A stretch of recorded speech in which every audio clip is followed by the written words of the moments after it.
శ్రీ గురుభ్యో నమః. హరి ఓం. హేరంబమవలంబేహం యస్మిన్ పాతాళకేళిషు దంతేనో దశ్యతి క్షోణీం విశ్రామ్యంతి ఫణీశ్వరాః.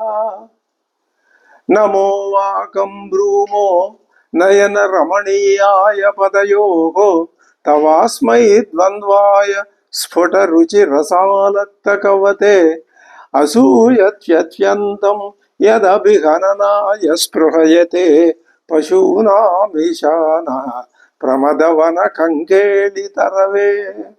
శ్రుతీనాం మూర్ధానో దధతి తవయౌ శేఖరతయా మమాప్యేతౌ మాతః శిరసి దయయా దేహి చరణౌ యయోః పాద్యం పాదః పశుపతి జటాజూటతటిని యయోర్లాక్షాలక్ష్మీ అరుణహరి చూడామణి రుచి.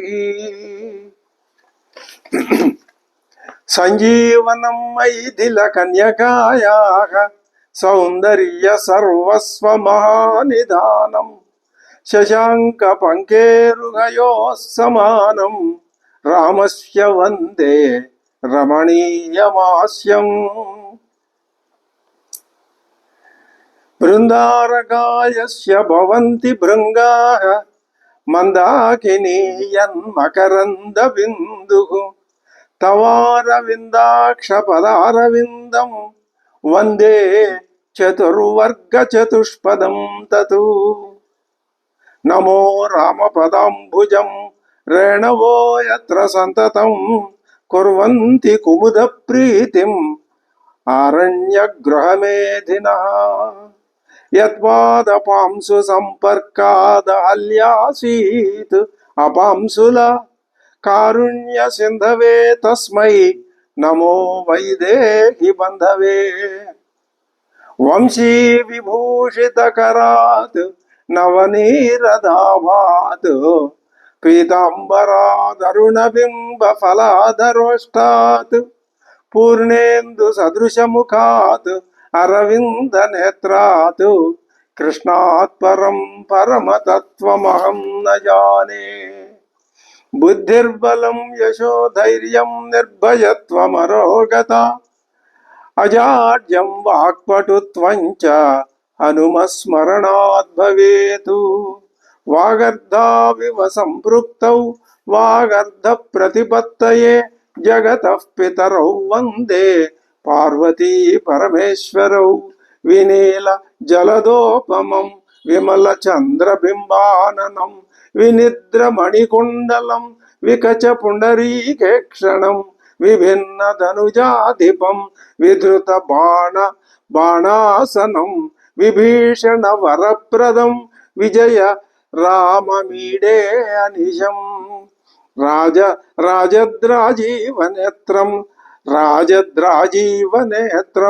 రఘుకుల తిలకం రంజితాశేషలోకం వామాంకారూఢ సీతం వరశరధనుషం కుండలోద్దీప్తగండం శ్యామం శాంతం ప్రసన్నం దరహసితముఖం వజ్రసంహాసనస్థం రామం రాజత్కిరీటం రవిశత విశదం రాజరాజేశమీడే. భద్రవ్యాఖ్యానముద్రాం కరసరసిరుగే దక్షిణే ధారయంతం సవ్యే జానున్యుదారం కరమపి చ ముదా ధారయంతం స్ఫురంతం పశ్యంతం వామభాగే కరధృత కమలం చిత్రభూషా విశేషాం వైదేహీం చ కాంచనాఢ్యాం స్తనభరనమితాం భావయే రామచంద్రం. విబుధ విటపి మూలే జానకీ లక్ష్మణాభ్యాం సహితం అనిల వేగం బాణమాదాయ చాపం బహుశరపటుతూణం రమ్య పుష్పోపహారం విబుధ భరణ చిత్తం చింతయే రామచంద్రం. శ్రీ గురుభ్యో నమః. హరి ఓం. శ్రీరాముడు అమ్మవారితో అంటున్నాడు, సీత తండ్రి ఆజ్ఞ ప్రకారం నేను 14 సంవత్సరాలు వనవాసం చేయవలసిందే, ఈరోజే నేను బయలుదేరుతున్నాను, నువ్వు జాగ్రత్తగా ఉండు అని ఆయన చెప్పాల్సినవన్నీ చెప్పాడు. అవి మాటలు మనం విన్నాం. ఆ మాటలన్నీ ఆమె జాగ్రత్తగా వింది సీతమ్మ గారు. ఆమె సహజంగానే ప్రియ భాషని, ఎప్పుడూ అప్రియ భాషలు ఆమె ముఖం నుంచి వెలువడవు. ప్రియవాదిని, ప్రియ భాషిణి, భర్తకి ఎంతో ఇష్టురాలు, ప్రియార్హ. ఆ మాటలు ఆమెకు కొంచెం కోపం తెప్పించాయి. కానీ కోపంతో కాకుండా ఏవ ముక్తాతు వైదేహి ప్రియార్హ ప్రియవాదిని ప్రణయాదేవ సంక్రుద్ధ. సంక్రుద్ధ కొంచెం చిరు కోపం వచ్చింది. ఏమిటి ఇలా ఈయనంటాడు, నేనెవరో ఈయనకి తెలియదా? భార్యాభర్తల సంబంధం ఈయనకి తెలీదా? అది కొత్త, నన్ను వదిలిపెట్టేసి వెళ్ళిపోతాను, నువ్వు ఇక్కడ ఉండాలి, నీ పనులు నువ్వు జాగ్రత్తగా చేసుకో, ఇవన్నీ ఇలా ఇలా ఎందుకని అంటున్నాడు ఈయన. అందుకని కానీ ముందే కోపంగా మాట్లాడటం అది వివేకజ్ఞల లక్షణం కాదు కదా. అసలు ఆవిడ ముందే అని కాదు, మధ్యలో అని కాదు, చివరిలో అని కాదు, ఎక్కడా కోపంతో మాట్లాడలేదు. విలపంతి ఏడిచిందే తప్ప తన మీద భర్త తీసుకుని వెళ్ళను అనేటటువంటి దుఃఖం తన మీద వచ్చి పడిందని కళ్ళన్నీ వాచిపోయేటట్టు, ముఖం వాడిపోయేటట్టు విలపించిందే తప్ప ఎక్కడా కోపంతో మాట్లాడలేదు. 1-2 చోట్ల కొంచెం మరి చొరకలు తగిలించింది ఆవిడ. అవి చూద్దాం. ఆ మాత్రం తగిలించకపోతే పురుష పుంగవులు మాట వింటారా? ఏమో మరి ఆ అమ్మవారు అదే ఆ భావమే లోపల అనుకున్నదేమో. చూద్దాం అది ఎలా ఉంటుందో. ఇక్కడ ఇప్పటిదాకా శ్రీరాముడు తాను చెప్పదలుచుకున్న 4 ముక్కలు అమ్మవారితో చెప్పాడు. ఇప్పుడు ఆవిడ తన మనసులో ఉన్న మాట ఏమిటో బయట పెట్టాలి. సరే, నువ్వు అరణ్యవాసాలకు వెళ్ళటం, నువ్వు ఇక్కడ ఉండమంటున్నావు, ఇది బాగానే ఉంది, నువ్వు చెప్పిన మాట. ఇది నేను ఇష్టపడితే ఇలా జరిగిపోతుంది, ఇంకా నేను సమాధానం చెప్పాల్సిందే ఉంటుంది, ఉండదు. కానీ ఇది నాకు ఇష్టం లేదు. ఆ ఇష్టం లేదనే మాట ఎలా చెప్పాలి? ప్రణయాదేవ సంక్రుద్ధ భర్తారమిదమబ్రవీతు. భర్త గారితో ఈ మాటలే అంటున్నది.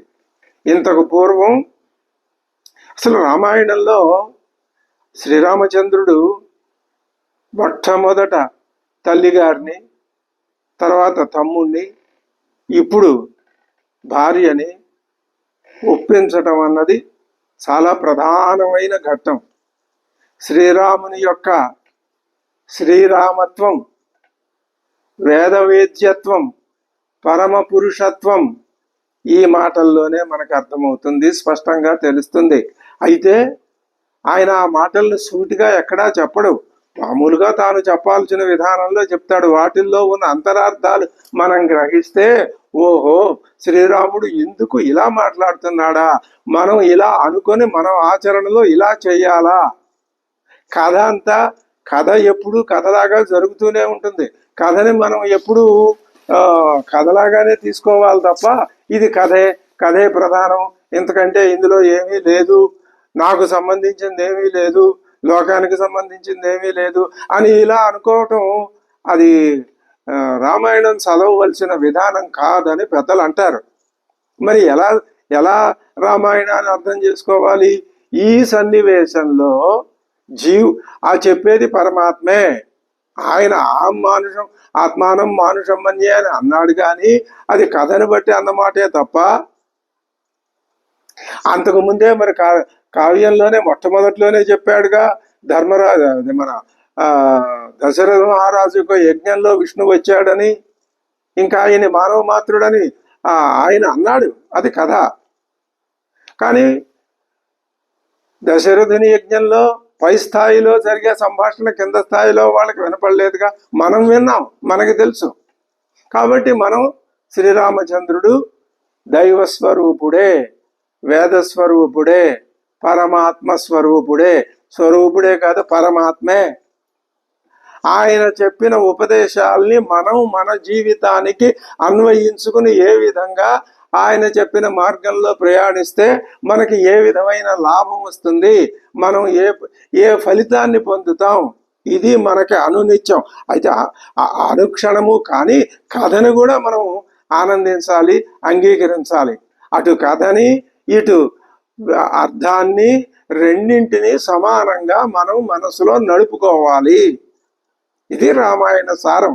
అప్పుడే రామాయణం మనం సమ్యక్ అవగాహనతో చదివినట్లు అవుతుంది. మరి శ్రీరామచంద్రుడు లక్ష్మణుణ్ణి ఒప్పించినప్పుడు, అలాగే తల్లిగారిని ఒప్పించినప్పుడు ఆయన ఏ విధమైనటువంటి వాదన పటిమ చూపించాడు, వాళ్ళు ఏం చేశారు? శ్రీరాముణ్ణి తమ దారిలోకి తీసుకురావడానికి ప్రయత్నం చేశారు. అమ్మవారు తల్లిగారు కౌసల్యాదేవి ఏమన్నది? ఆవిడ రెండో మూడో మాటలు చాలా స్పష్టంగా చెప్తోంది. ఆవిడికి స్వార్థం అంటే స్త్రీ యొక్క సహజమైన బుద్ధి అంతవరకే వ్యాపిస్తుంది. నువ్వు నన్ను ఇక్కడ వదిలిపెట్టి వెళ్ళిపోతే వీళ్ళెవరూ నన్ను గౌరవించరు. అది ఆవిడికి ప్రధానమైన బాధ. అది నువ్వు వెళ్ళొద్దు, తండ్రేనా ప్రధానం, తల్లి కూడా ప్రధానమే కదా, నేను వద్దంటున్నాను, నువ్వు ఉండిపో. ఇది ఆవిడ వాదం ప్రధానంగా. దానికి ఆయన యుక్తియుక్తంగా జవాబు చెప్పాడు. ఇంకా కాదంటానికి వీల్లేకపోయింది. లక్ష్మణుడి వాదం ఏమిటి అంటే, ఇప్పుడు రాముడు తల్లిగారు చెప్పినటువంటి వాదంలో ఉన్న లోపాలు చెప్పి, అమ్మా ఇది కాదు, ఇలా ఆలోచించు, అప్పుడు నీకు నేను చెప్పే మాటల్లో ఔచిత్యం తెలుస్తుంది అని తల్లిగారిని ఒప్పించాడు కదా. అలాగే లక్ష్మణుడు ఏమన్నాడు? నువ్వు అలా కూర్చో, నీకెందుకు, మొత్తం వీళ్ళందరినీ ఎదిరించిన వాడిని ఎదిరించినట్టు సంహరించి పారేస్తాను అని అంటూ ఇంకా ఇంతకంటే పెద్ద విషయాన్ని లేవనెత్తాడు లక్ష్మణుడు. దైవం అంటున్నావు నువ్వు, ఆ దైవం ఎక్కడుంది, ఎవరికి కనపడుతుంది?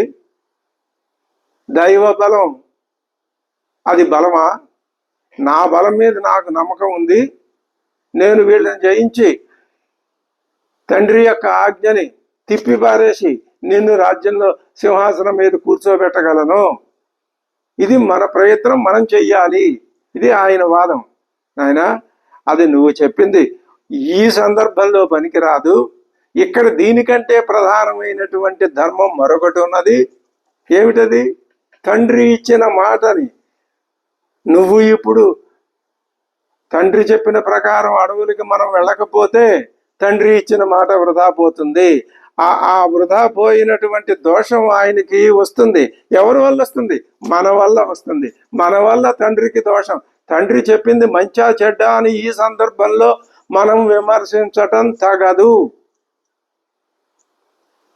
దీనికంటే మించినటువంటి బాధ్యత తండ్రి పట్ల మనకి ఉన్నది. మన వలన తండ్రి మాట అసత్యం కాకూడదు.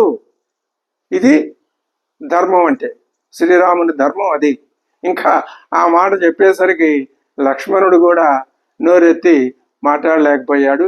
ఈ విధంగా వాళ్ళిద్దరిని తన యొక్క మాటలతో అంగీకరింపజేసినటువంటి శ్రీరామచంద్రమూర్తి ఇప్పుడు ఇక అసలైనటువంటి విషమ ఘట్టం ఆయనకి ఇప్పుడు సీతమ్మ వారితో ప్రాప్తించిందని చెప్పవచ్చు. సీతమ్మ ఆవిడేమంటుంది? నువ్వు అడవులకు వెళ్ళాలి ఎందుకు? ఈ రకమైన ప్రశ్న అసలు ఆవిడ దాని జోలికి పోలా.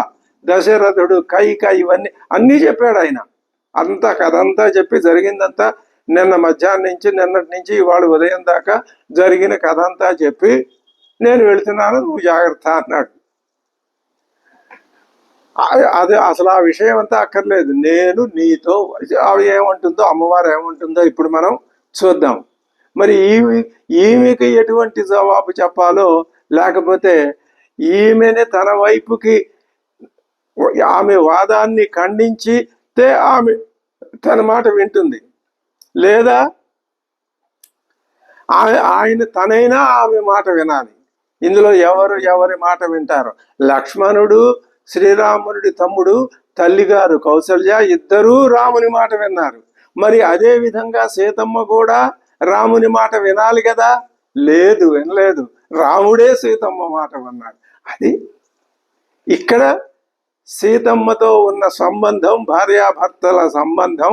ఇక్కడ లోకంలో కనిపించేటటువంటి భార్యాభర్తల సంబంధం అనేటటువంటి లౌకిక సంబంధం కంటే కూడా సీతారాముల మధ్య మరొక అలౌకికమైన, పారలౌకికమైన, వైదికమైన, ఔపనిషదికమైనటువంటి ఒక బంధము ఉన్నది.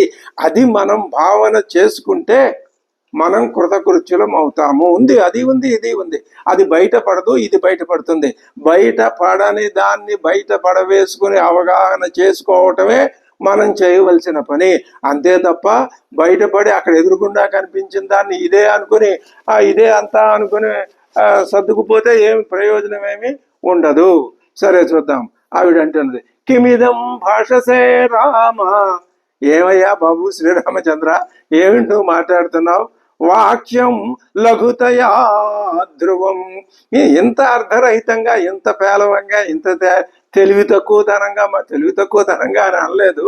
నువ్వు ఇంత అర్ధరహితంగా మాట్లాడుతున్నావు. ఎందుకు మాట్లాడుతున్నావు? త్వయా యదపహాస్యం మే. నాకు నవ్వొస్తోంది నీ మాటలు వింటుంటే. ఏమంటున్నావు నువ్వు? నేను అడవులకి వెళ్ళాలి, నువ్వు జాగ్రత్తగా ఉండి ఇక్కడ ఇదిగో ఎవరితో ఎలా మాట్లాడాలో అలా మాట్లాడు, భరతుడు చెప్పినట్టు విను, మా అమ్మని సేవించు, మహారాజుని సేవించువా, నువ్వు చెప్పాల్సిన మాటలు. నీ మాట వింటే నాకు నవ్వొస్తోంది అయ్యా. ఎందుకని నవ్వొస్తోంది? నువ్వు అసలు విషయాన్ని దాచిపెట్టి అని అంటున్నాను, కానీ ఏమో దాచిపెట్టావో, లేకపోతే నీకు అసలు అది స్ఫురించలేదో, తెలియదో, ఇదే తెలుసో, నీకు చెప్పిందే నువ్వేది చెప్పావో అదే నీకు తెలుసా? ఇంకా అంతకంటే ఇంకా విశేషార్థం ఒకటి, విశేష బంధం ఉందని నీకు తెలుసా? అది నాకు అర్థం కాక యద్ అపహాస్యమే, నాకు నవ్వొస్తున్నది అన్నది. ఆ మాట ఇది ఇలాంటి చొరకల్లా ఇది మొదటి చొరక. ఇలాంటి మాటలు ఉన్నాయి, 2-3 ఉన్నాయి అమ్మవారి మాటల్లో. ఉంటాయి, తప్పదు. ఎందుకని? ఆమె కార్యసాధకురాలు కాబట్టి. ఆయన మహానుభావుడు ఏమైనా సరే కుదరదని మొండికేసి కూర్చున్నప్పుడు ఏం చేయాలి? కొంచెం చొరక పడాల్సిందే. పడకపోతే శ్రీరాముడు తన దారికి రాడు, తప్పదు. వాక్యం త్వయా యదపహాస్యమే, నాకు నవ్వొస్తున్నదయ్యా శ్రీరామ. నీవంటి రాజకుమారుడు, అందులోనూ మహావీరుడు, శస్త్రాస్త్ర సంపన్నుడు అయిన రాజపుత్రుడు పలకదగిన మాటలేనంటావా ఇవి? ఇలాగైనా ఒక మహావీరుడు మాట్లాడే మాట? నీ మాటలు ఎలా ఉన్నాయి? శ్రోతవ్యం, వినదగినవే కావు. అంటే నేను లెక్క చెయ్యదగినవి కావనే ఆలోచన నాకు కలుగుతున్నది. వినదగినవి కావు అంటే ఆచరింపదగినవి కూడా కాదు. నీ మాటలు పనికిరావు, అసలు అవి లెక్కలోకి తీసుకోవటానికి వీల్లేదు అంటే. స్వామి ఆర్యపుత్ర, లోకంలో ఎవరైనా కానీ తల్లి, తండ్రి, సోదరుడు, పుత్రుడు ఎవరైనా కానీ వాళ్ళు చేసుకున్న శుభాశుభ కర్మల ఫలితం వాళ్ళే అనుభవించాలి కానీ ఇతరులు కాదు కదా. తల్లి పాపం శుభాశుభ ఫలితం ఎవరు ఆవిడే అనుభవించాలి. తండ్రి ఆయనైనా అంతే, పుత్రులైనా అంతే, ఎవరైనా అంతే. వాళ్ళు చేసుకున్న శుభాశుభ ఫలితాల్ని వాళ్ళు అనుభవించాల్సిందే. అవును, ఇందులో నువ్వు చెప్పే విశేషం ఏముందమ్మా సీతమ్మ తల్లి అని రాముడు కనుక గట్టిగా అడిగితే, అది వాళ్ళ విషయంలో. ఎవరి విషయంలో? తల్లిదండ్రులు, సోదరులు, సోదరీమణులు, మరి ఇంకా రక్త సంబంధం ఉన్నటువంటి పుత్రులు, వీళ్ళు పుత్రికలు, వీళ్ళ విషయంలో. కానీ నేను ఇప్పుడు ధర్మం చెప్తున్నాను, వినండి. ఏమని? భర్తుర్భాగ్యంతు భార్యైకా ప్రాప్నోతి. భర్త యొక్క భాగ్యాన్ని, ఆయన అదృష్టాన్ని, ఆయన చేసిన పని యొక్క ఫలితాన్ని భార్య ఏకా ప్రాప్నోతి. హే పురుషర్షభ, ఓ మహానుభావ పురుషర్షభ, భర్త యొక్క ఫలితం, భర్త యొక్క ఆలోచన ఫలితాన్ని కానీ, ఆయన చేసిన పని ఫలితాన్ని కానీ భార్య ఇక ప్రాప్నోతి, భార్యకే ఆ ఫలితం వస్తుంది.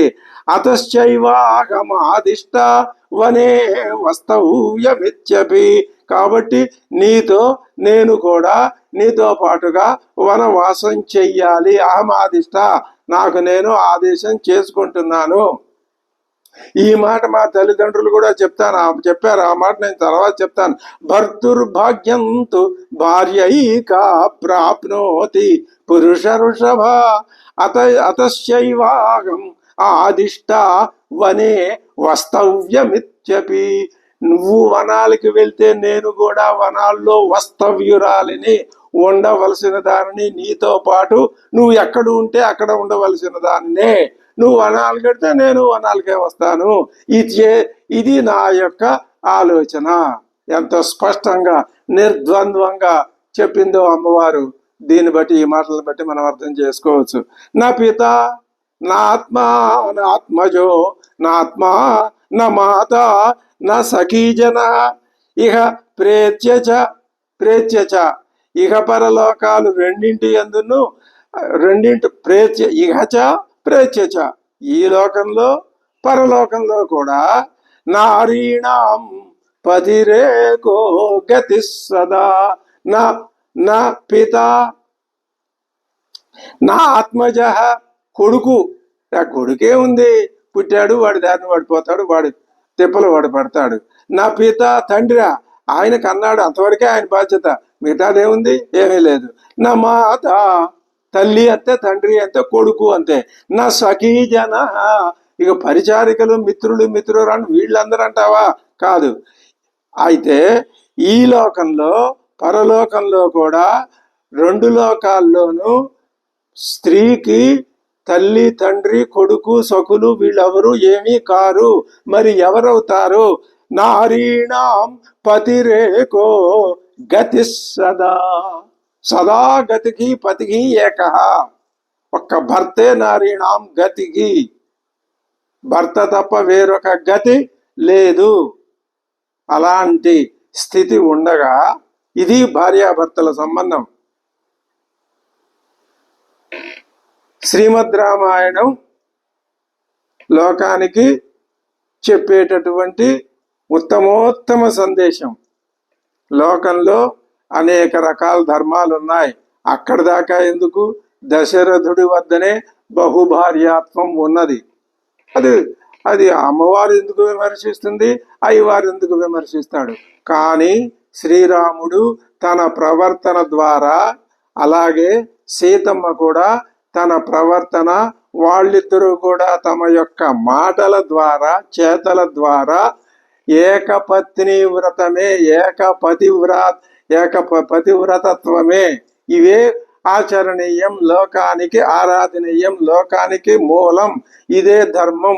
ఈ ధర్మం కనుక మొత్తం సృష్టిలో అంతటా కనుక వ్యాపించినట్లయితే సృష్టి అద్భుతంగా సుఖప్రాయంగా ఉంటుంది. లేకపోతే ఈ బాధలన్నీ తప్పవు. ఇది రామాయణం చెప్పే ధర్మం. అదే అమ్మవారు చెప్తా, పిత నా ఆత్మజో, నా ఆత్మ, తాను కూడా కాదు, నా ఆత్మ, నాది బాధ్యత కాదు, నా ఫలితానికి బాధ్యత భర్తదే. నా ఆత్మ నా మాత నా సఖీజన ఇహ ప్రేత్యచ నారీణాం పతి ఇహ ప్రేత్యచ. ఇక్కడ భర్తే గతి, పరలోకంలో కూడా భర్తే గతి. ఈ పరలోకంలో భర్త ఇక్కడ ఉన్నవాడు అక్కడికి ఎలా వస్తాడమ్మా? అది అర్థం చేసుకోవాలి. అంటే భర్తని దృష్టిలో పెట్టుకుని ఆవిడ చేసే పనులకి పరలోకంలో మంచి, ఇక్కడ పనులకి అక్కడ సుఖం, ఇక్కడ దుష్ట పనులకు భర్త పట్ల ద్రోహం లాంటివి ఉంటే అక్కడ దుఃఖం. అలాగే ఈయనకి వీరిని బట్టి వారికి, వారిని బట్టి వీరికి స్పష్టంగా ధర్మం చెప్తోంది. ఇప్పుడు అంటే ఇది ఏంటన్నమాట? ఇప్పుడు ఈ దీంట్లో మనకి అంతరార్థంగా మనం ఏం గ్రహించాలి? సీత, రాముడు, ఈ స్త్రీ పురుషులు అనేటటువంటి దాన్ని కొంచెం పక్కన పెడదాం. సీత అనే పేరులో ఉన్నటువంటి ఆ ఔపనిషదమైన అర్థం మనం తెలుసుకున్నాం. రాముడు అనే పేరులో ఉన్నటువంటి తత్వం కూడా తెలుసుకున్నాం. సీత అయోనిజ, రాముడు జ్ఞానస్వరూపుడు, సీతమ్మ వారు సత్స్వరూపిణి. శక్తి, సత్ అంటే శక్తే. అయ్యవారు జ్ఞానస్వరూపుడు, అమ్మవారు శక్తి స్వరూపిణి. సర్వ రెండు ఒకటే, వేరు వేరు, ద్వైతం కాదు. ఎందుకని ద్వైతం కాదు అంటే సర్వజ్ఞ సర్వశక్తి సమన్విత. సర్వజ్ఞ అంటే సర్వము తెలిసి ఉండటం. మనం జీవుడు అల్పజ్ఞుడు, పరమాత్మ సర్వజ్ఞుడు. సర్వజ్ఞత్వం ఒకటే చాలదు, సర్వజ్ఞత్వానికి లక్షణమేది? సర్వశక్తి సమన్వితత్వమే సర్వజ్ఞత్వానికి లక్షణం. శక్తి ఉన్నప్పుడే అది జ్ఞానం అవుతుంది. జ్ఞానంతో కలిసి ఉంటేనే శక్తికి శక్తి ఉంటుంది, లేకపోతే శక్తికి శక్తి ఉండదు, నిర్మోహమాటంగా చెప్పుకోవచ్చు. మరి అలా చూసినప్పుడు రెండు విడదీయరానివి కదా.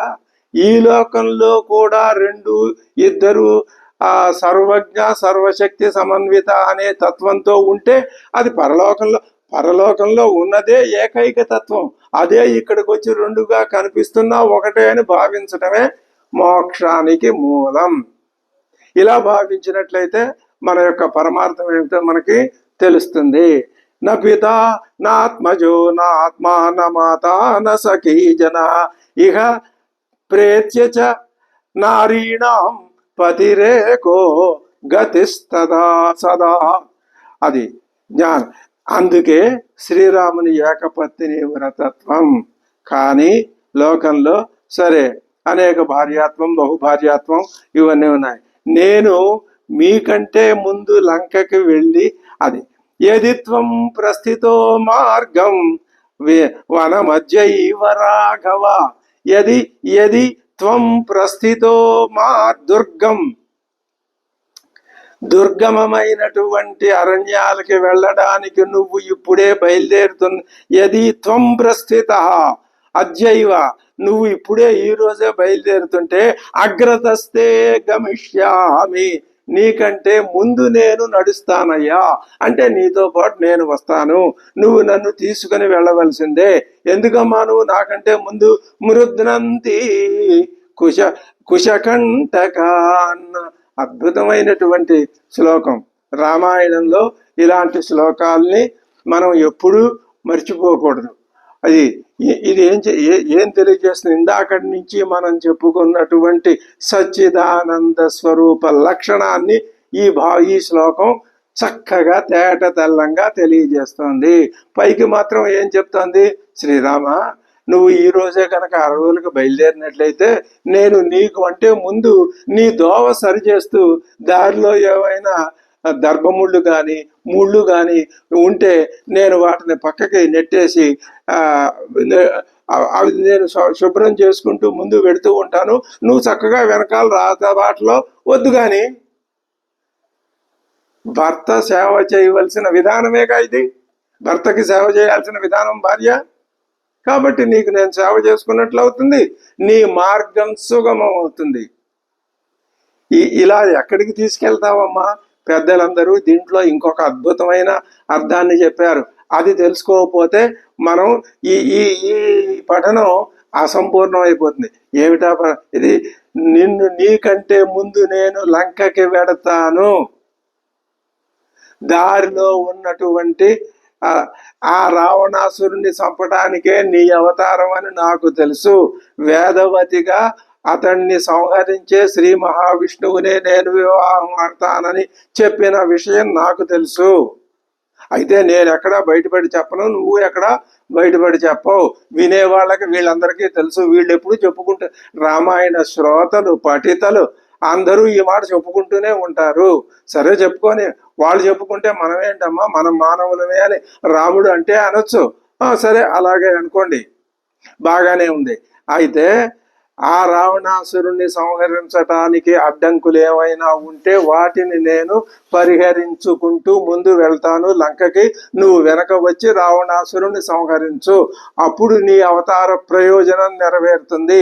మీ తండ్రి గారు అడవులకి వెళ్ళమని నిన్ను శాసించిన ప్రయోజనం నెరవేరుతుంది.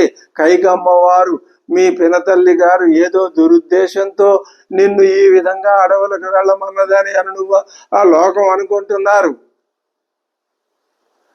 మరిది కూడా ఆ మాటే అన్నాడు. ఆమె నిజంగా అలా అనలేదు, దైవ కార్యం కోసమే మీ పినతల్లి గారు ఆ మాట అన్నారు. నాకు అవన్నీ తెలుసును, కానీ తెలుసని నేను ఎప్పుడూ చెప్పను. ఒక మాట చెబుతా. ఏ మాట అది?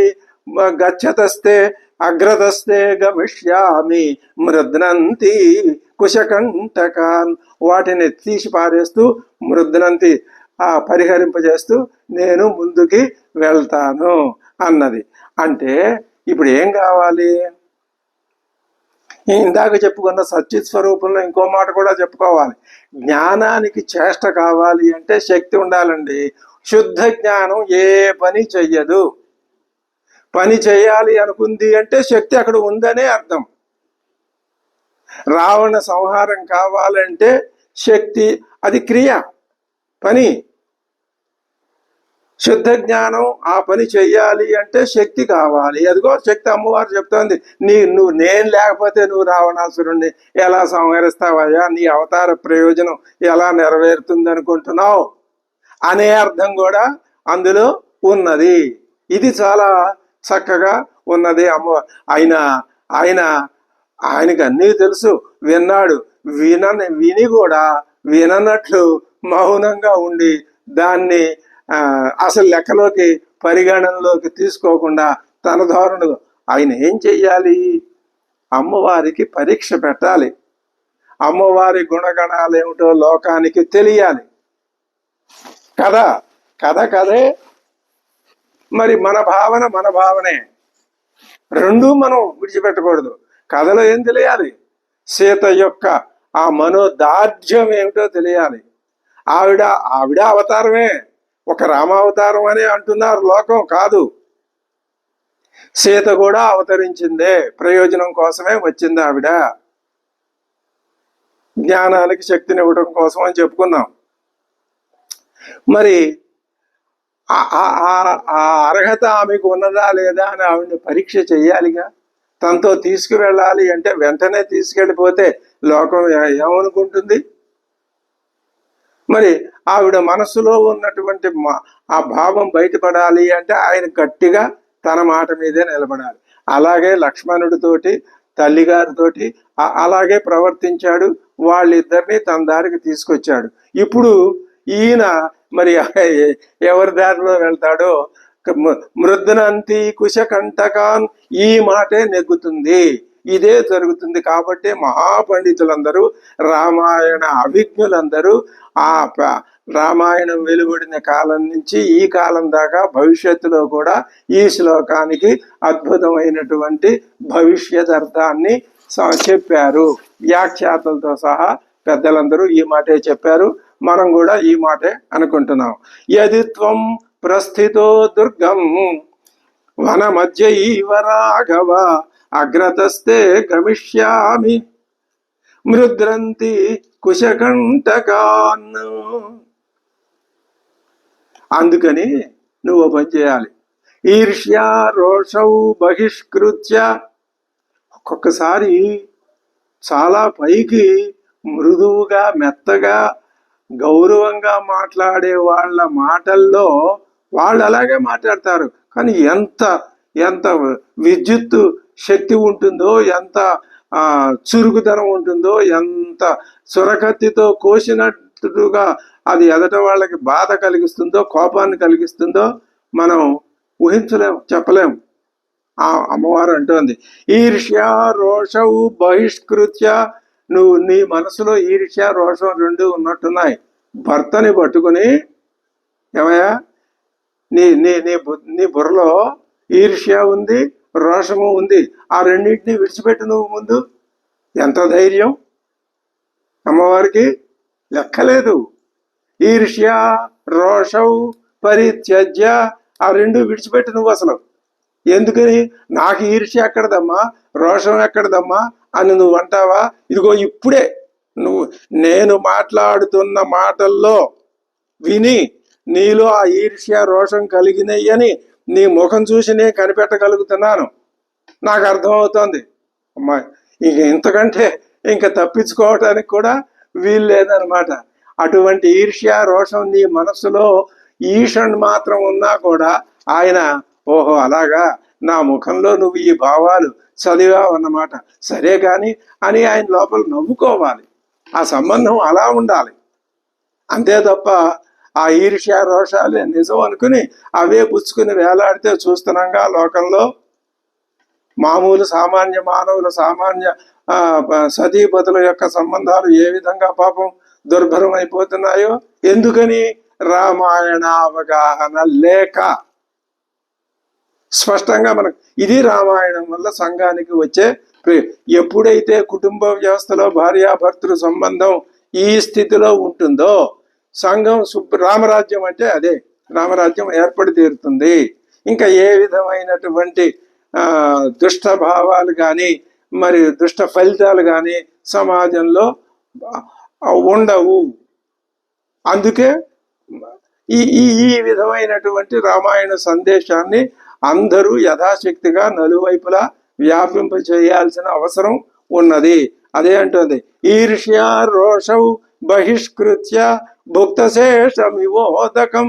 దాహం వేస్తుందయ్యా, ఓ వాటర్ బాటిల్ నిండా నీళ్లు పోసుకున్నావు, కొంచెం దూరం వెళ్ళావు, ఆ దాహం వేసింది, మొత్తం తాగేస్తావా? కొద్దిగా తాగావు, మళ్ళీ అవి దాచుకున్నావా లేదా? పరపచేస్తావా? పోయావు కదా. భుక్తశేషం ఇవోదకం. ఎటువంటి అద్భుతమైన ఉపమానం చెప్పాడు వాల్మీకి మహర్షి. ఇవన్నీ అనుభవంలో మహాకవి, ఆదికవి. నయమాం వీర విశ్రబ్ధ పాపం అయి న విద్యతే. అలాగా నన్ను కూడా నీ వెంట పెట్టుకొని వెళ్ళు. ఈర్ష్య రోషౌ, నన్ను ఇక్కడ వదిలి వెళ్ళేంత పాపం ఏది నేను మయి పాపం అవిద్యతే. పాపం నేనేమీ చెయ్యలేదు. నా విద్యతే, నాలో ఈర్ష్య మాత్రం కూడా పాపం లేదు. ఏమిటి ఈర్ష్య రోషాలు అంటే, ఈర్ష్య రోషాలని చదివించాలని కదా అంటున్నది ఆవిడ. సీతని అనగా స్త్రీని తన వెంట అడవులకు కొనిపోవటం వలన ఆమెను రక్షించే విషయంలో కలిగే అసహనమే ఈర్ష్యట. పెద్దలు చెప్పిన భావ వివరణ. స్త్రీని ఘోరమైన దండకారణ్యం అంటే మాటల కాకులు దూరని చీమలు దూరని అన్నట్ల అటువంటి భయంకరమైన అడవులకు ఒక స్త్రీతో సహా వెళ్ళటం అంటే, తీసుకుని వెళ్ళటం వలన ఈయన తనని తాను రక్షించుకోవడమే కాక మరి ఆవిడ అమ్మవారిని కూడా రక్షించాల్సి వస్తుంది. అందువలన ఏమవుతుంది, నేనే ఇబ్బందులు పడుతుంటే నాకు నువ్వు నెత్తి మీద బరువులాగా తయారయ్యావు అనే అసహనం వస్తే అదే ఈర్ష్యట. అలాంటిది ఏమైనా నీలో ఉందా? నేను నీకు మొయ్యరాని బరువునవుతున్నానా? అదేం కాదు, అది పక్కన పెట్టు, దూరంగా పెట్టు. అలాంటి భావన ఏదైనా ఉంటే నేను వెంటనే దాన్ని పోగొట్టేస్తాను. ఇంకా పోతే రోషం. రోషం ఏమిటి? నేనేం చెప్పాను నీకు? నువ్వు ఉండు, నేను పెడుతున్నానని చెప్పా. నేను ఉండను, నేను వస్తానంటే నా కోపం రాదు. అదే రోషం, కోపం. అంటే తన మాట నెగ్గలేదని రోషం, తన మీద ఎక్కువ బరువు పడుతోందని ఈర్ష్య, అసూయ. అందుకని ఆ రెండు భావాలు నీలో ఉన్నాయని నేను అంటలేదులే, అనను. కానీ ఒకవేళ ఉంటే కనుక ఆ రెండింటిని నువ్వేం చేయాలి? ఈర్ష్య రోషౌ పరిత్యజ్య బహిష్కృత్య భుక్తశేషమివోదకం నయమాం వీర విశ్రబ్ధ. ఏమాత్రం అనుమానం లేకుండా స్వేచ్ఛగా చక్కగా నన్ను కూడా నీతో పాటు తీసుకెళ్ళు. పాపం అయ్యి నవిద్యతే, నాలో ఏ విధమైన పాపం లేదు. పాపం ఏమిటమ్మా? అవును, నన్ను ఇక్కడ వదిలిపెట్టి వెళ్ళిపోతే అది పాపం. నేనేదో తప్పు చేశాను, నేనేదో పాపం చేశాను కాబట్టి నన్ను ఇక్కడ వదిలిపెట్టేసి వెళ్ళిపోయావు అని ఈవిడ్ని అలా వదిలిపెట్టి వెళ్ళిపోయావు అని లోకమంతా అనుకుంటారు కదా. అలా లోకం అనుకోదగిన పాపం నేనేమి చెయ్యలేదు. కాబట్టి నయమాం, నన్ను కూడా నీతోనే తీసుకుని వెళ్ళు అని చెప్తున్నది. నేను నిన్ను సేవిస్తాను. చూడండి, మొట్టమొదటి నుంచి కూడా నన్ను తీసుకుని వెళ్ళు అనేటటువంటి వాదనతోనే అమ్మవారి యొక్క ఆ భావనతోటే ఆ వాదన ప్రారంభమైంది తప్ప అసలు మరొక మాట అంటలేదు ఆవిడ. ఎందుకని? అది భార్యాభర్తల సంబంధం. అందులో అది ఆవిడ బాగా తెలుసు కాబట్టి ఆ మాటే. ఆ మాట ఒప్పించటానికే దీనికి తెలుగులో తల ప్రాణం తోక్కు వచ్చిందని ఆవిడ ఎంత విలపించి విలపించి కళ్ళు ఎర్రబడిపోయి ముఖమంతా కన్నీటితో చారికలు కట్టి బహుశా అంత ఘోరంగా ఆవిడ జీవితంలో ఎప్పుడూ విలపించి ఉండదు, అంతగా విలపించింది. కానీ ఇంతకంటే కూడా తర్వాత విలపించే సందర్భం వచ్చినా ఇది తక్కువదేం కాదని మనం భర్త ఎదురుకుండానే ఆయనే ఏడిపిస్తున్నాడు కావాలని అని అనిపిస్తుందేమో, చెప్పలేము. పైగా ఇంకొక మాట చెబుతుంది, అనుశిష్టాస్మి మాత్రా చ పిత్రా చ వివిధాశ్రయం నాస్మి సంప్రతి వక్తవ్య వర్తితవ్యం యథామయా. భర్తతో కూడి మసులుకునే విధానం ఏమిటో నాకు నా పుట్టినప్పటి నుంచి, నా చిన్నతనం నుంచి పెళ్ళయ్యి అత్తవారింటికి నన్ను పంపించే వరకు మా అమ్మ నాన్న నాకు చక్కగా బోధ చేశారు, నూరి పోశారు. నేను ఆ విధమైన శిక్షణలోనే పెరిగిన దానను.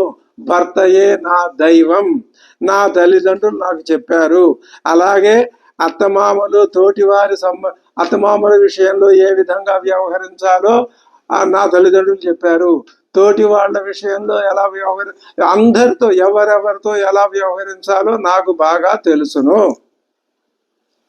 ఇది మా తల్లిదండ్రుల వలన నాకు సంక్రమించినటువంటి జ్ఞానం, విజ్ఞానం. కాబట్టి నాకు నాస్మి సంప్రతి ఈ విషయంలో ఇప్పుడు నాస్మి సంప్రతి వక్తవ్యా. ఇప్పుడు నువ్వు నాకేం చెప్పక్కర్లా. ఈయనేం చెప్పాడు, మామగారు మా తండ్రి గారి పట్ల జాగ్రత్తగా ఉండు, మా అమ్మగారిని జాగ్రత్తగా చూసుకో, భరతుడు రాజు అవుతాడు, నువ్వు నీ యొక్క ధర్మాలకు లోబడి ఉండు, నే ఎల్లప్పుడూ వ్రత ఉపవాసాలు చేస్తూ ఉండు, పరిజనుల్ని గౌరవించు, ఋషుల్ని గౌరవించు, ఇవన్నీ చెప్పాడు కదా.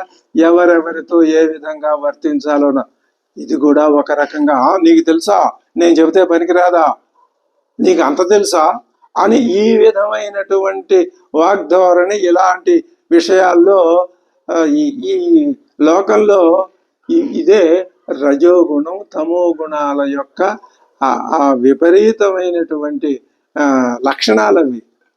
ఆ విస్ఫోట శక్తి, ఆవరణ శక్తి, ఈ రెండే శక్తులు లోకాన్ని నాశనం చేస్తున్నాయి, ముంచెత్తుతున్నాయి. వీటిని మోక్షం అనేది ఎక్కడా లేదు. ఎక్కడి నుంచో ఏదో అందరి చెట్టు మిఠాయి కొమ్మ చిటారు కొమ్మన మిఠాయి పట్టణం లాగా వెళ్ళి మోక్షం అనేది కోసుకొచ్చేది కాదు, వచ్చి ఒళ్ళో పడేది కాదు, అందని పండు లాంటిది కాదు. మోక్షం అంటే ఒక్కటే, నీలో ఉన్న విస్ఫోట శక్తి తర్వాత ఆవరణ శక్తి సమూలంగా తుడిచిపెట్టేసుకో, లేకుండా చేసుకో. చెప్పడం తేలికే, ఆచరణ అసాధ్యం.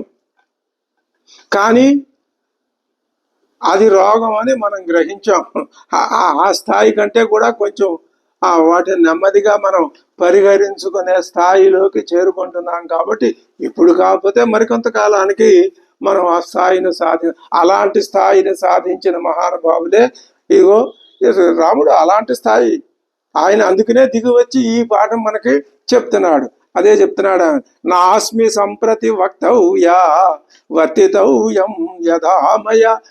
నేను ఏ విధంగా వర్తితవ్యం ప్రవర్తించాలనే విషయాన్ని నా సంప్రతి ఇప్పుడు నాకు వేరే ఎవరు చెప్పక్కర్లేదు. ఈ మాట కూడా మా అయ్యవారికి కోపం రావచ్చు, స్వామివారికి, కానీ ఆయన చాలా గంభీరుడు. ఇలాంటివి చిన్న అసలు ఏదీ పట్టించుకోలేదు, ఏది దేనికి కోపం రాలేదు. వచ్చిందని తర్వాత ఇంకొక కొంచెం సురక తగిలే మాట ఒకటి అన్నది అమ్మవారు, దానికి ఆవిడకి శిక్ష పడిందని ఏవో చెప్తారు. అవన్నీ మనం లెక్కలోకి తీసుకోవాల్సినటువంటి అవసరం ఉండదు. మన దృష్టి వేరు. ఏమిటా దృష్టి అంటే, ఇదిగో ఈ తమో గుణం రజోగుణం వీటిని బాగా పరిశీలించి వాటి వల్ల ఏ దౌర్భాగ్య స్థితి జీవుడికి వస్తుందో అది ఎంత తెలుసుకుంటే అంత పరిహరించే శక్తి ఏర్పడుతుంది. నాస్మి సంప్రతి వక్తవ్య వర్తితవ్యం యథామయా. కాబట్టి అహం దుర్గం గమిష్యామి వనం పురుషవర్జితం. నరమానవులెవరు లేనైనా సరే, అటువంటి ఘోరారణ్యంలోకైనా సరే అహం దుర్గమమైనటువంటి వనంలోకి నీతో సహా గమిష్యామి, వస్తాను. నానా మృగ గణాకీర్ణం శార్దూలౌరకసేవితం. ఏముంటాయి అడవుల్లో? మనుషులు ఉండరు. శార్దూలాలు, సింహాలు, తోడేళ్లు, ఏనుగులు, భయంకరమైన సర్పాలు, ఇలాంటివన్నీ ఉంటాయి. అయినా సరే అహం వనం దుర్గం గమిష్యామి త్వయా సహా, నీతో సహా నేను వస్తాను. మృద్రంతి కుశకంటకాన్. స్పష్టమైన మాట, అద్భుతమైన మాట, మనోనిశ్చయాన్ని ఘంటాపదంగా చెప్పే మాట ఆ మాట. సుఖం వనే నివస్యామి యథైవ భవనే పితుః. తండ్రి పుట్టింట్లో ఎంత, ఏ కన్య అయినా పుట్టింట్లో ఉన్నంతకాలం ఎంత సుఖంగా, ఎంత మర్యాదలతో, తనకి ఒక తోబుట్టిన వాడు అన్నో తమ్ముడో ఉంటే వాళ్ళిద్దరికన్నా కూడా కన్యకే ఎక్కువ ప్రాముఖ్యతను ఇచ్చి పెంచుతారు. ఆవిడ యొక్క సౌకర్యాలనే చూస్తారు తల్లిదండ్రులు. అది వాళ్ళ పద్ధతి. ఇదే వైదిక పద్ధతి. కాబట్టి ఎందుకని అంటే ఈ ఈ ఈ అమ్మాయి మన దగ్గర ఉండేది ఏదో మన అదృష్టం కొద్దీ ఈ పిల్ల మన ఇంట్లో పుట్టింది, ఉన్నది. తర్వాత ఈవిడ గమ్యం వేరే ప్రదేశం ఉన్నది, ఈవిడ జీవిత లక్ష్యాలు వేరే ఉన్నాయి. ఆవిడ వెళ్ళిపోతుంది. ఒకవేళ వివాహం చేసుకుని వెళ్ళిన తర్వాత మళ్ళీ మన ఇంటికి వచ్చిన చుట్టం చూపుగా వచ్చి ఒక గంట, అరగంట, రోజు, 2 రోజులు ఉండిపోయి వెళ్ళేదే తప్ప ఇక్కడ పూర్తిగా ఉండే మనిషి కాదు. కాబట్టి ఆమెను ఎంత గౌరవంగా చూడాలో తల్లిదండ్రులు ఒక దేవతలాగా చూడాలి, చూస్తారు. అదే చెప్తుంది ఆవిడ. సుఖం వనే నివస్యామి త్వయా సహ, నీతో కూడా నేను అడవుల్లో సుఖంగా ఉంటా. ఎలా? ఎంత సుఖంగా? యథైవ భవనే పితుః. తండ్రి గారి ఇంట్లో వివాహాత్ పూర్వం తండ్రి ఇంట్లో ఎంత సుఖంగా ఉన్నానో ఉంటుందో ఆడపిల్ల, అంత సుఖంగా నేను నీతో అడవుల్లో ఉంటాను. అచింతయంతి త్రీన్ లోకాన్ చింతయంతి పతివ్రతం. నేను ఈ ముల్లోకాలు నాకు అనవసరం. స్వర్గమర్చప ఏది అక్కడ, స్వర్గం లేదు, నరకం లేదు, ఏదీ లేదు. నాకు అసలు మిగతా లోకాలని గురించిన ఆలోచనే రాదు. ఏం ఆలోచన? పతివ్రతం, భర్తని నేను అనుసరిస్తున్నానా లేదా అనే ఒక లోకం తప్ప మరొకటి నాకేది లేదు అని అంటూ ఇంకా అంటున్నది. శుశ్రూషమాణాతే నిత్యం నియతా బ్రహ్మచారి. ఎలా ఉంటావమ్మా? తన దైనందిన జీవితం చక్కగా చెప్తోంది, స్పష్టంగా చెప్తోంది అమ్మవారు. శుశ్రూషమాణాతే, నిన్ను సేవలు చేసుకుంటూ, నియత బ్రహ్మచారిణి. అద్భుతమైన మాట. వనవాసం అంటే ఇదేమన్నా ఊరికనే పిక్నిక్ లాగా వెళ్ళి వచ్చేది, 14 ఏళ్ళు ఇట్టే గడిపి అలా వచ్చేదా? కాదు. బ్రహ్మచారిణి. ఇది శ్రీరామ సీతారాముల వనవాస జీవితం, వైవాహిక జీవితమే. కానీ వనవాస జీవితం ఆమె ఏముంటుంది? బ్రహ్మచారిణి. నీ నియమ నిష్టల్ని ఏ విధంగానూ నేను భగ్నం చేసేటటువంటి ఆలోచన, ప్రవర్తన, ఆ దృష్టి నాలో ఎప్పుడు ఏ క్షణము ఏర్పడదు. నియత బ్రహ్మచారిణి సహరంశ్యే. విహరిస్తాను, నీతో కలిసి తిరుగుతాను, నీతో కలిసి ఆనందిస్తాను, నీతో కలిసి సంతోషిస్తాను. సహరంశ్యే త్వయా వీర. ఎక్కడ? వనేషు మధుగంధిషు. ఆ పువ్వులతో, ఆకులు, పువ్వులు, ఫలభరితమైనటువంటి వృక్షాలు, తేనెలు కలిగినటువంటి, తీయటి వాసనలు వెదజల్లేటటువంటి వృక్షాలతో అది ఆ సింహశార్దూల ఆకీర్ణమైన అడవి, అదొక పార్శ్వం. ఈవిడ ఏం చూపిస్తోంది? వనాల్లో, ఘోరమైన భయంకరమైన వనాల్లో నేను నీతో రంశ్యే ఆనందిస్తాను. అది దృఢ నిశ్చయం. నిజంగా అటువంటి ఆ అమ్మవారి మాటల వల్ల ఆయన లోపల ఎంత ఆనందిస్తున్నాడో, కానీ బయటికి కనపడదు. కనపడాల్సి వచ్చినప్పుడు కనపడుతుంది. అది ఆదర్శ దాంపత్యం యొక్క లక్షణం. ఆయన ఎక్కడా కనపడలేదు కదా అని ఆవిడ చెప్పకుండా ఊరుకుందా? చెప్పే తీరుతుంది. కనపడిన వాటిని వదిలేసిందా?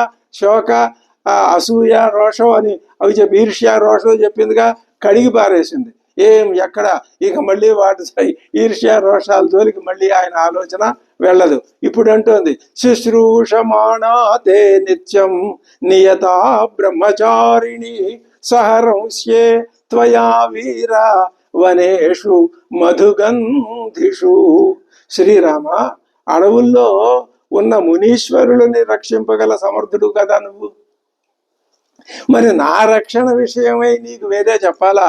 మహామహా ఋషుల్నే రక్షించగలవే, అంతటి భుజ పరాక్రమం కోదండ పరాక్రమం గలవాడివే, నన్ను రక్షించడం నీకు ఒక పెద్ద లెక్క. నేను రక్షించలేనని అనుకుంటున్నావా? అదే అసూయకి మూలం. నువ్వు నాకు పెద్ద బరువైపోయావమ్మా అని ఇందాక ఆ మాటను మళ్ళీ ఇక్కడ స్పర్శిస్తున్నది అమ్మవారు. సహత్వయా గమిష్యామి వన మధ్య న సంశయ నాహం శక్యా మహాభాగ నివర్తయితుం ఉద్యత. నేను ఉద్యత సిద్ధంగా ఉన్నాను. నా శక్య మహాభాగ నా నివర్తయితుం, నన్ను నువ్వు వెనుకకి మరలింపజాలవు. అంటే నేను వెనుకకి మరలను. సహత్వయా గమిష్యామి. అద్భుతమైన సంస్కృత భాష, చాలా తేలిక. సంస్కృత భాష పరిచయం లేకపోయినా శ్లోకం చదువుకుంటూ ఉంటే తెలుగులో మాట్లాడుకుంటున్నట్టే ఉంది కదా. ఎక్కడా రామాయణంలో అటువంటి కఠినమైన అన్వయ మరైనటువంటి శ్లోకాలు లేవు. ఎక్కడో ఒకటి రెండు పాఠాంతరాలు ఉన్న చోట ఉన్నాయి.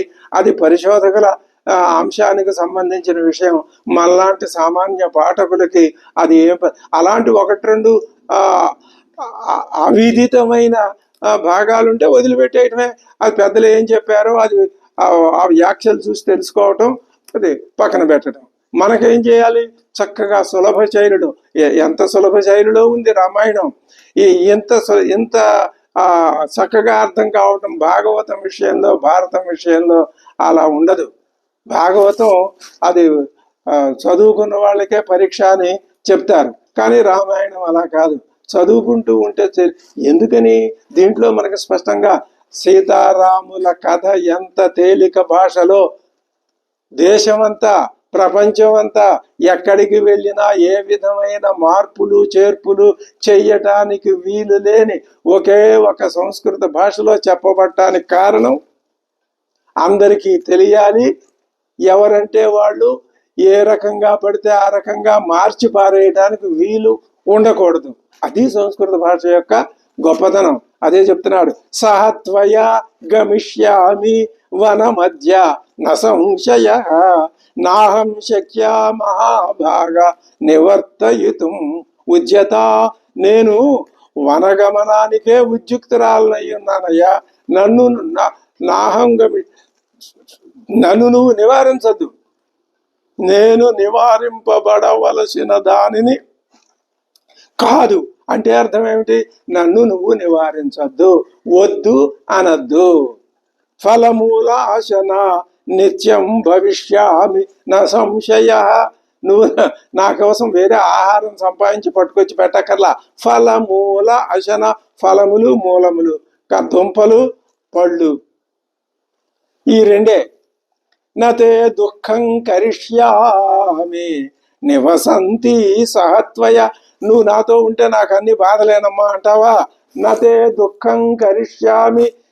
బుద్ధిపూర్వకంగా కానీ తెలిసి కానీ తెలియక కానీ నీకు ఏ విధమైన అసౌకర్యం, ఎంత హామీ, ఎంత పరిశుద్ధమైన మనస్సుతో, స్వచ్ఛమైన మనస్సుతో అమ్మవారు మాట్లాడుతోందో. నిజంగా ఇది చాలా అద్భుతమైనటువంటి రచనా విధానం. ఈ శ్లోకాల్ని మనం ఎంత చక్కగా భావన చేసి అర్థం చేసుకుంటే మనకి అంతటి ఆనందం.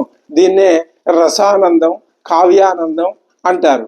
ఆ కావ్యానందం కావ్యం చదివితే వచ్చే ఆనందం. ఈ కావ్యానందమే బ్రహ్మానందానికి మూలము. ఈ కావ్యానందం దేనికి దారి తీయాలి? బ్రహ్మానందానికి దారి తీయాలి. బ్రహ్మానందం అంటే ఏమిటి? అహం బ్రహ్మాస్మి అనుకుంటే ఏ ఆనందం వస్తుందో అదే. అది ఎప్పుడు కలుగుతుంది? నీలో ఉన్న సత్వరజస్తమస్సులనే 3 గుణాలు క్షాళితం అయిపోతే అదే బ్రహ్మానందం. ఇంకంతకంటే వేరే బ్రహ్మానందం అనేది లేదు. అది ఈ జన్మలోనే సాధించుకోగలిగితే వాడే జీవన్ముక్తుడు. జీవన్ముక్త దశ పొందాలి, పొంది తీరాలి. కొంచెం పొందినా ఆనందించాలి, దాన్ని పెంపొందించుకోవాలి. అంతే తప్ప నేను ఎంతో ప్రయత్నం చేశాను, జీవన్ముక్తుడిని అనిపించుకోలేకపోతున్నాను, ఒకళ్ళు మనని నువ్వు ఈయన జీవన్ముక్తుడు అని ఎవరు అనక్కర్లా, అనరు కూడా. లోకం ఎప్పుడు అది రాముళ్ళలోనే ఈర్ష్య రోషాలు ఆవిడ కనిపెడితే మహాపండితుల్లో కూడా ఈర్ష్య రోషాలు ఇవాళ తలమునకలుగా ఉన్నాయి. ఈ మాట మనం అనకూడదు, దోషమే, కానీ తప్పదు. ఎక్కడో రమణ మహర్షి లాంటి మహానుభావుల్లో ఉండవు అలాంటి దుర్లక్షణాలు, కానీ సహజంగా కనపడుతూనే ఉంటాయి. మనల్ని ఎవరు జీవన్ముక్తులు అనక్కర్లేదు, మననికి మనం అనుకుంటే చాలు, నేను అయిపోయాను జీవన్ముక్తుడిని అని. అది డంబాచారం, అది చాటకటం కాదు. జీవన్ముక్తుడు అంటే నాలో ఉన్నటువంటి సత్వ రజస్తమస్సుల్ని, ముందు రజస్తమస్సులు పోతే సత్వం ఉన్నా ఇబ్బంది లేదు. ఆ సంగతి తర్వాత మనకు భగవద్గీత చదువుకుంటే తెలుస్తుంది. సరే, ఆ స్థితిని సాధించాలి. నతే దుఃఖం కరిష్యామి నివసంతి సహత్వయా ఇచ్చామి సరిత శైలాన్ పల్వలాని వనాని చ. ఇంకా అద్భుతం, ఆయన భయంకరమైన దృశ్యం అటువైపు చూపించాడు. ఈమె అమ్మవారు జీవన రమణీయత్వాన్ని, జీవన సౌందర్యాన్ని, వనంలో జీవన సౌందర్యాన్ని, భార్యాభర్తల సమాగమంలో, బ్రహ్మచర్యాశ్రమంలో ఉంటూనే భార్యాభర్తలు ఏ విధమైనటువంటి ఆనందాన్ని, ఇది జీవనానందం అంటే ఇదే మోక్షం. అంటే ఇంతకంటే వేరేది ఏది మోక్షం లేదు. అంటే అర్థం ఏంటనమాట, ఈ కనిపించే సమస్తము బ్రహ్మే, సర్వం కల్విదం బ్రహ్మ, ఇదంతా బ్రహ్మే అన్నప్పుడు వనాలు, అడవులు, పర్వతాలు ఇదంతా బ్రహ్మేగా. బ్రహ్మ కాందేది, సర్వం బ్రహ్మే. ఆ దృష్టితో చూసినప్పుడు అన్నింట్లోనూ పరమాత్మ తత్వాన్ని చూసి నీకు చూపించి, నీతో నేను ఈ విధంగా ఉండగలనని స్పష్టంగా అమ్మవారు చెప్తుంటే ఇంకా ఇంతకంటే మనకి రామాయణం అందించే ఆ సందేశం ఏముంటుందండి?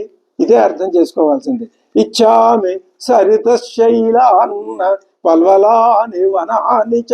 పల్వలాలు నీటి మడుగులు, నదుల్లోనే నది ఒక్కొక్క చోట ప్రవాహంలాగా వెళ్ళిపోతుంది, ఒక్కొక్క చోట పక్కకెళ్ళి మడుగులాగా ఉంటుంది. అలాంటివి కావచ్చును. ద్రష్టుం సర్వత్ర నిర్భీత. అసలు ఇంకొకటి, ప్రకృతే అమ్మవారు, శక్తి వ్యక్తమైతే ఈ సృష్టి వ్యక్తం కాకపోతే అయ్యవారిలో అణిగిమణిగి ఉంటుంది. ఒకటే మాట. ఈ భావన అర్థం చేసుకుంటే మనకి రామాయణం ఇంకా తేలిగ్గా అర్థమవుతుంది. ఈ సృష్టి అంతా అమ్మవారే, ప్రకృతి అంతా కలిసి ఒక ఆకారం ధరించి వస్తే అమ్మవారు, జ్ఞానమంతా కలిపి వేదవేద్యుడైన పరమ పురుషుడు ఒక ఆకారం ధరించి వస్తే అయ్యవారు. ఇంకా ఇంతకంటే ఇంకేం కావాలి? అదే చెప్తున్నాను. ద్రష్టుం సర్వత్ర నిర్భీత స్వయానాదేన ధీమత. నీతో కలిపి మొత్తం అంతా భయరహితంగా నేను చూస్తానయ్యా అని అమ్మవారు చెబుతుంటే ఆయన ఏమంటాడు, సింహాలు, పులులు ఇవన్నీ ఉన్నాయి, బాబాయ్ నువ్వు రావద్దు అంటాడు ఆయన. హంసకారండ వాకీర్నాగ పద్మినీ సాధు పుష్పిత్. పద్మినీ చెరువులు ఎలా ఉన్నాయి, హంసలు, కారండవాళ్ళు, నీటి పక్షులు, ఇవన్నీ నీటి కోయిళ్ళు మురుగుతూ ఉంటాయి, కూస్తూ ఉంటాయి, తేలుతూ ఉంటాయి, హంసలు దగ్గరిస్తూ ఉంటాయి. మరి సాధు పుష్పితాగమన, చక్కటి రకరకాలైన పువ్వులు, వాటితో ఇచ్చేయం సుఖిని ద్రష్టం. ఇవన్నీ నేను చూడాలి, ఇది అమ్మవారి కోరిక. ఈ కోరికే తర్వాత కొద్దిగా ఇబ్బందులు కలిగించింది. ఇచ్చేయం సుఖిని ద్రష్టం త్వయా వీరేణ సంగత. నీతో కలిసి ఉంటే నేను ఇలాంటివి చూడాలి. అభిషేకం అద్భుతమైన జీవిత విధానం. అభిషేకం కరిష్యామి, నేను ముప్పూటలా స్నానం చేస్తాను, జలకాలు ఆడుతాను. అదే సీతమ్మ వారి జలకాలు, నదుల్లో గంగ, అక్కడ గోదావరి నదిని ఉత్తర రామచరిత్రంలో ఆయన భవభూతి మహాకవి అద్భుతంగా చిత్రీకరిస్తాడు. తాసు నిత్యం యతౌరత అభిషేకం కరిష్యామి తాసు. ఎక్కడ హంసకారండవా కిరణాలు అయినటువంటి ఆ నదుల్లో స్నానం చేస్తాను. సహత్వయా విశాలాక్ష రంశ్యే పరమనందిని. హే విశాల, అన్ని సాభిప్రాయ విశేషణాలే. హే విశాలాక్ష, చూడవయ్యా, నీ కళ్ళు ఎంతంత ఉన్నాయో. ఎందుకు అంత పెద్ద కళ్ళు అంటే నా సౌందర్యాన్ని చూడడానికే. నేను ఏ విధమైనటువంటి ఆనందాన్ని అనుభవిస్తున్నానో నువ్వు ఇంత పెద్ద కళ్ళు పెట్టుకుని చూస్తున్నావు అని అంటున్నదా? ఇది ప్రకృతి పురుషుల మధ్య ఉండవలసినటువంటి సదవగాహన, చిదవగాహన. సహత్వయా విశాలాక్ష రంశ్యే పరమపానందిని. ఏవం వర్ష సహస్రాణం శతం వాహం త్వయా సహ వ్యతిక్రమన్న వేత్స్యామి స్వర్గోపి నమే మత. ఇలా నీతో ఉండటం కంటే ఎన్ని శతం వర్ష 14 ఏళ్ళే మూలకయ్యా, ఎన్ని వందల సంవత్సరాలైనా నీతో ఈ విధంగానే రంశ్యే ఆనందిస్తాను. ఇది మానసికమైన, శారీరకం కాదు, మానసికమైన ఆనందం. నేను ఆనందిస్తాను. స్వర్గోపి నమే మత. నాకు స్వర్గం కూడా అక్కర్లేదు. ఏమిటా స్వర్గం? స్వర్గంలో ఏముంది? ఏముందో మనం చూసాం. అసలు స్వర్గాన్ని ఎవరు కోరుకోను కూడా కోరుకోరు. కోరుకునేదేమిటి? మోక్షం. సరే, అది ఇంతకు మించినటువంటి స్వర్గం నాకు, ఆ స్వర్గ సుఖాలు కూడా స్వర్గోపి నమే మత. నాకు అక్కర్లేదు, నాకు ఇష్టం లేదు. స్వర్గేపి చ వినా వాసో భవిత యదిరాగ. ఇప్పుడు నన్ను ఒక్కదాన్ని తీసుకెళ్ళి స్వర్గంలో కూర్చోబెట్టి నీకు స్వర్గం ఇచ్చావన్నమాట, నాకు ఆ స్వర్గం అక్కర్లా, అవతల పారేస్తా. నువ్వు ఉంటే ఎక్కడుంటే అదే స్వర్గం. ఇది అద్భుతమైన భావన. ఇంకా శ్రీరాముడు ఏ విధంగా అమ్మవారి మాటను కాదనగలడు? అవునని ఒప్పుకు తీరాలి. కాకపోతే కొంచెం సమయం పడుతుంది, ఇంకొంచెం పరీక్ష పెట్టాలి. ఆ పరీక్షలో 100కు 100 మార్కులు వస్తే ఇంకా అక్కడ ఒక ప్రశ్నకి జవాబు రాయమన్నారు విద్యార్థిని. రాశాడు అనుకోండి, ఉన్నదంతా రాశాడు. ఇంకా దానికి మార్కులు తీసేయడానికి ఏముంటాయి? వేయటమే. ఉన్నది ఎన్ని మార్కులు ఉంటాయో అన్ని మార్కులు వేయటమే.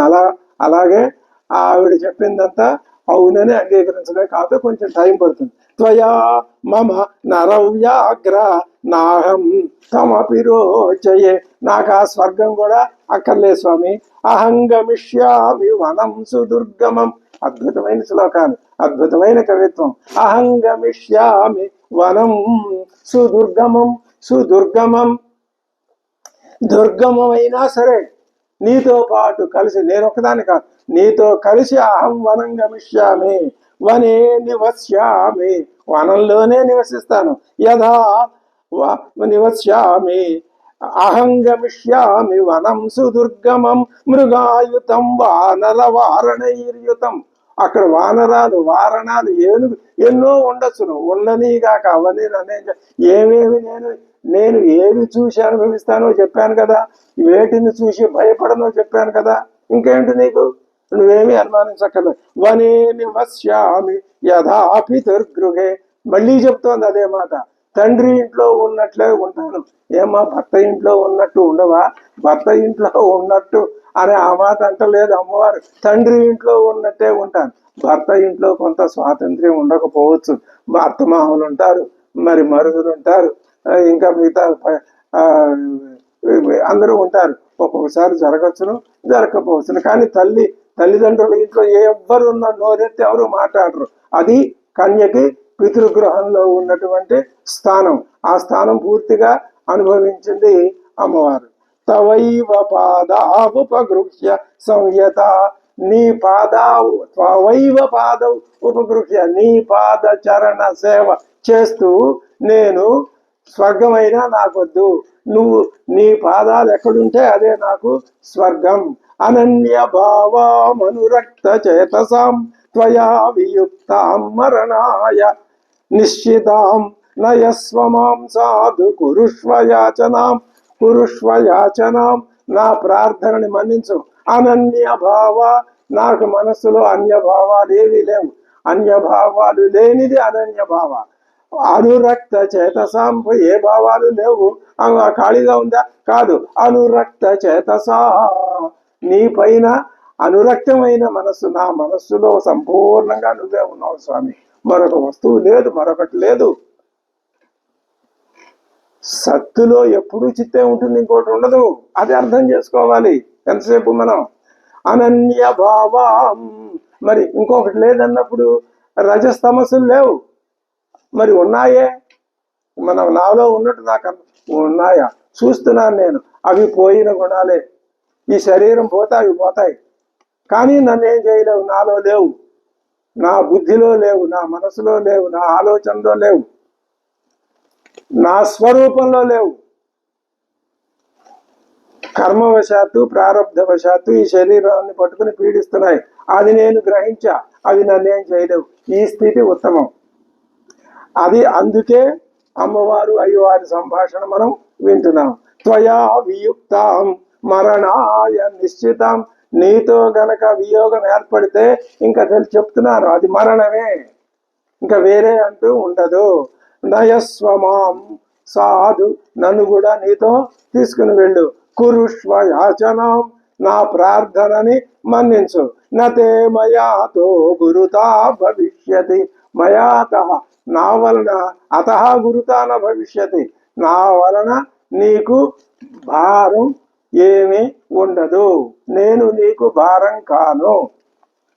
తదాబ్దువానామపి ధర్మవత్సల, తదాబ్దువానామపి, అలా చెప్తూ ఉన్నా కూడా, అంత బాగా చెప్పినా, అంత విడమరిచి చెప్పినా, అంత ధైర్యం కల్పించి చెప్పినా, అంత స్వచ్ఛంగా తన మనస్సు తీసి ఎదుట పరిచినా కూడా, తదాబ్రువాణామపి ధర్మవత్సల, ఆయన ధర్మవత్సలుడు. నచస్మసీతాన్రువరో నినిహిషతి, నేను తీసుకుపోనంటే నా నినిషతి, తీసుకుని వెళ్ళడానికి ఆయన ఉత్సాహం చూపించటం లేదు. ఉవాచ చైనాం బహు సన్నివర్తనే, బహు సన్నివర్తనే, వెనక్కి మరలించేద్దాం అనేటటువంటి ఆలోచనతో ఉవాచ చెప్తున్నాడు.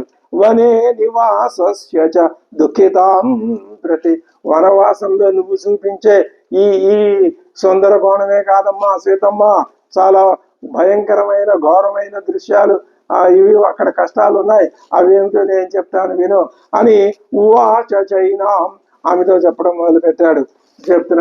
ఏం చెప్తున్నాడు మనం తరువాత రాబోయేటటువంటి ఆ భాగంలో తెలుసుకుందాం. అంతవరకు స్వస్తి.